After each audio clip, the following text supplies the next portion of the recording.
এই যদি দেশ হয়, এই দেশটা শেষ হয়ে যাক, এই দেশ চাই না। পৃথিবীর সবচেয়ে মহান নেতার গায়ে তোমরা হাত দিচ্ছ না।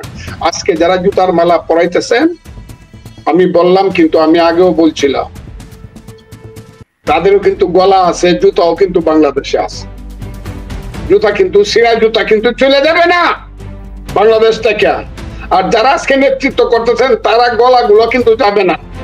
তো আমাদের আমি তাদেরকে বলি, যারা আমার একজনের বাড়িতে আগুন দিচ্ছেন, বিরোধী দল বলে তার বাড়িটা ঘুরাই দিচ্ছেন, তার বাচ্চারা এখন বস্তিতে থাকে, আপনারা কিন্তু একটা বাড়ি আছে, আপনারা কিন্তু একটা ব্যবসা প্রতিষ্ঠান আছে। This time make up. বিএনপির মুখে কালি পড়া কি বাকি আছে? বাকি আছে না আছে সেটা আপনারা বিবেচনা করেন, আমি তো বলবো না। আমি বলবো না। আমি আরেকটা কথা আপনাকে বলি, একটা মামলা হয়েছে, একজন মহান নেতা কিছুদিন আগে গাজীপুর গেছিল, কোন দলের সেটাও বলবো না, বললে পরে আমার আবার আল্লাহ কি করে জানি না। উনি যাওয়ার পর উনার গাড়িতে আক্রমণ করার একটা নাটক করা হইল।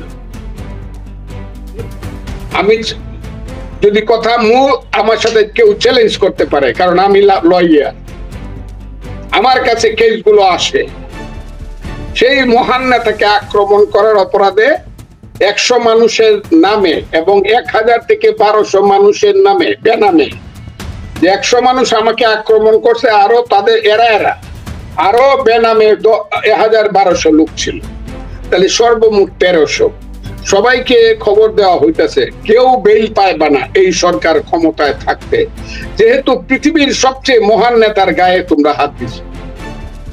কারণ যে নেতা আঙ্গুল হেলাইলে পরে আওয়ামী লীগের মতো একটা 75 বছরের দল, তার রেজিস্ট্রেশন বাতিল হয়ে যায়, সে ধ্বংস হয়ে যায় আওয়ামী লীগ।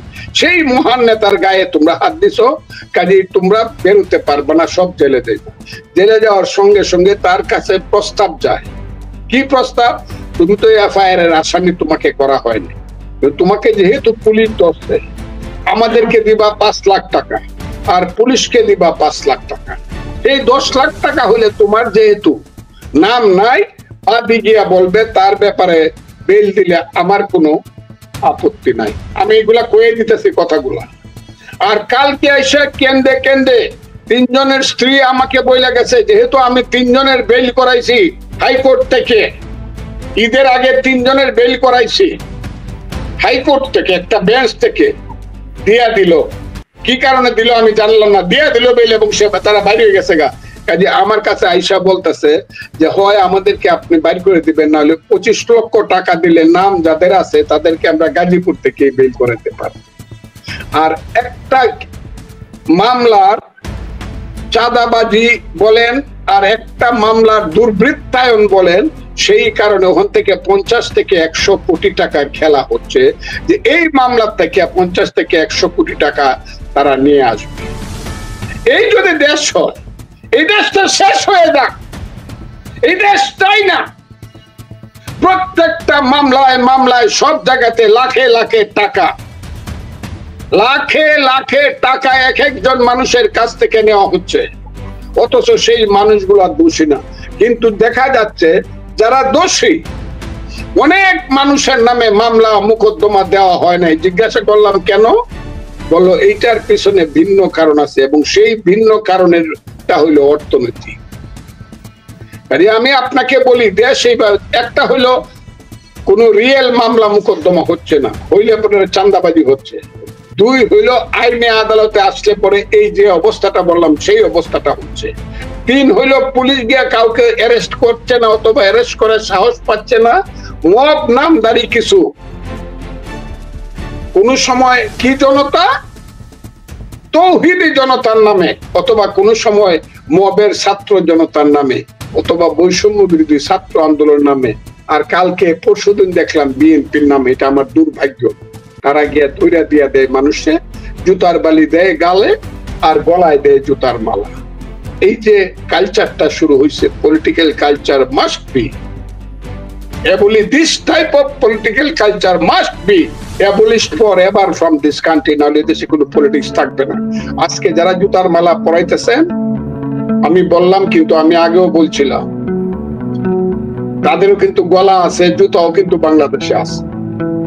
জুতা কিন্তু সিরা জুতা কিন্তু চলে যাবে না বাংলাদেশ থেকে। আর যারা আজকে নেতৃত্ব করতেছেন তারা গলাগুলো কিন্তু যাবে না।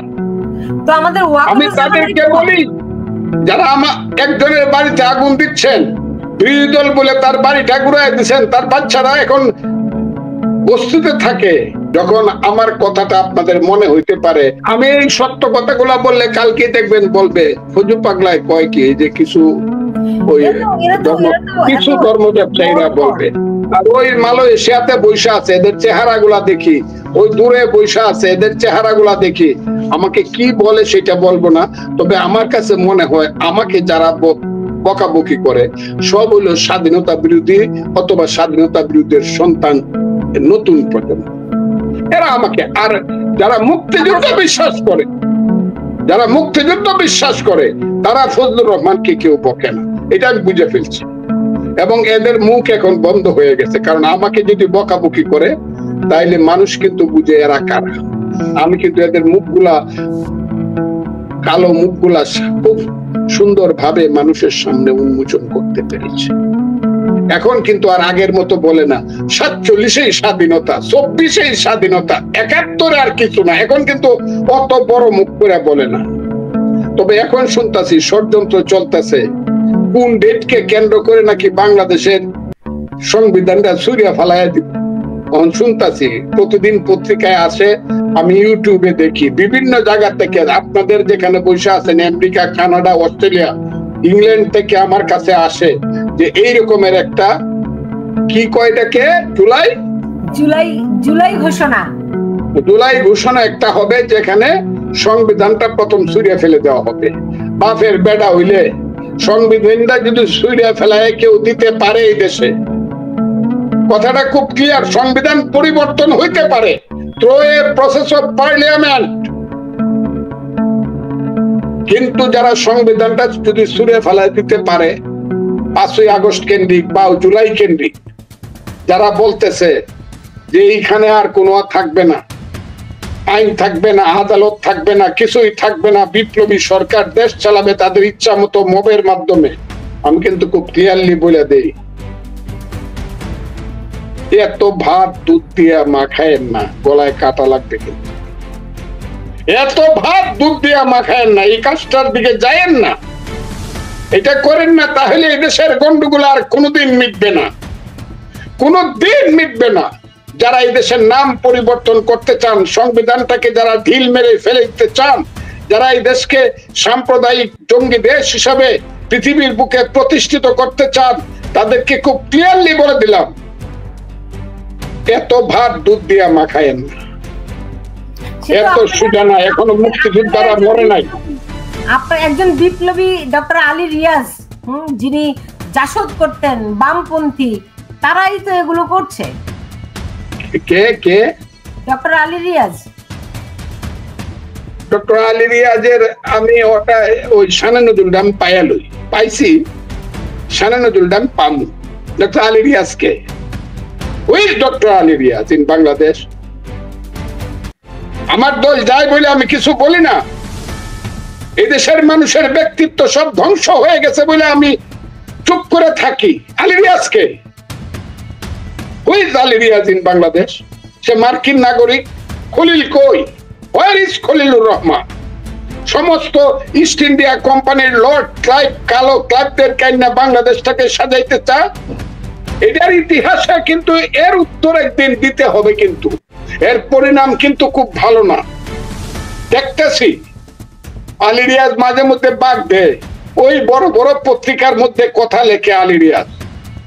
আমার কমিটিতে আমি ছাত্রলীগের প্রেসিডেন্ট ছিলাম, আলী রিয়াজের নেতা মাহমুদুর রহমান মান্না আর আখতারুজ্জামানরা ছিল বাসদ ছাত্রলীগের, জাসদ ছাত্রলীগের প্রেসিডেন্ট।